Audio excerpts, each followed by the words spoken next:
Just when you thought you were out, we pull you back in. Here are 10 things you didn't know about The Sopranos. James Gandolfini was contacted by real-life mobsters because of the show. This was no shakedown attempt, though. No, the real-life criminals, wise guys, and mob men contacted the man most famous for playing Tony Soprano to congratulate him on his performance and let him know just how accurate it really was. 3 Emmy Awards and a Golden Globe are certainly proof of just how powerful Gandolfini was as the head of TV's most beloved gangster family, but there may be no greater testament to the quality of his performance than 2 thumbs up from the actual mob. James Gandolfini was essentially a made man. David Chase only directed 2 episodes. The man who created the iconic series only sat in the director's chair on 2 occasions during the show's 86-episode run. Chase chose his spots wisely, though, directing the very first episode and the very last. Talk about bookending a masterpiece. Tony Sirico was a real-life gangster. Paulie Walnuts, the wisecracking wise guy who became one of The Sopranos' most popular characters, drew inspiration for the role from his early life. Tony Sirico was born and raised in Brooklyn, New York, grew into a life of crime, was eventually indicted for charges that included extortion, and even spent time behind bars. It was actually in prison where Sirico first gave acting a shot, and upon release, the future Paulie Gualtieri embarked on a remarkable career in showbiz. The Sopranos was originally meant to be a feature film.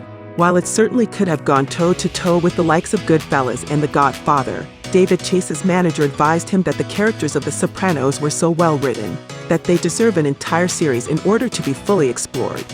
James Gandolfini used to stay awake all night before filming the unforgettable breakfast scenes. It was the perfect way to achieve that tired and hungover look for the head of the family. Gandolfini also used to place a small stone in his shoe during filming, as it helped to channel Tony Soprano's anger all that more effectively. The end result is impossible to argue with, and given Tony's temper, you wouldn't want to. Ray Liotta was the original choice for Tony Soprano, a mob movie legend in his own right. Ray Liotta was the first pick. Liotta chose to turn the show down as he didn't want to commit to an entire series. Lorraine Bracco was the original choice for Carmela, another interesting what-if. Tony Soprano's wife was almost played by the actress best known for playing a mafia wife opposite Ray Liotta. This is actually what prompted Bracco to choose the role of Tony's therapist, as she saw it as more of a challenge after already playing a mob wife in Martin Scorsese's Goodfellas. Gandolfini lost 40 pounds in between seasons. Tony Soprano himself cut the weight for a role in 2001's The Mexican. Producers asked Gandolfini to put the pounds back on before resuming filming for The Sopranos, as they feared that audiences would not be pleased with a skinny Tony. Michael Imperioli is the only cast member to also write for the show. Christopher Moltisanti was an aspiring screenwriter, but the actor who played was one in real life. Imperioli is the only member of the main cast to also be credited for writing, having lent his talents to 5 episodes of the series. Gandolfini's real-life net worth is over 10 times higher than Tony Soprano's.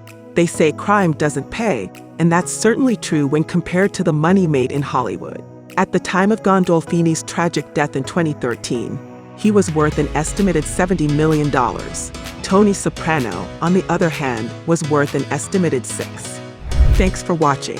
Which Sopranos episode is your favorite?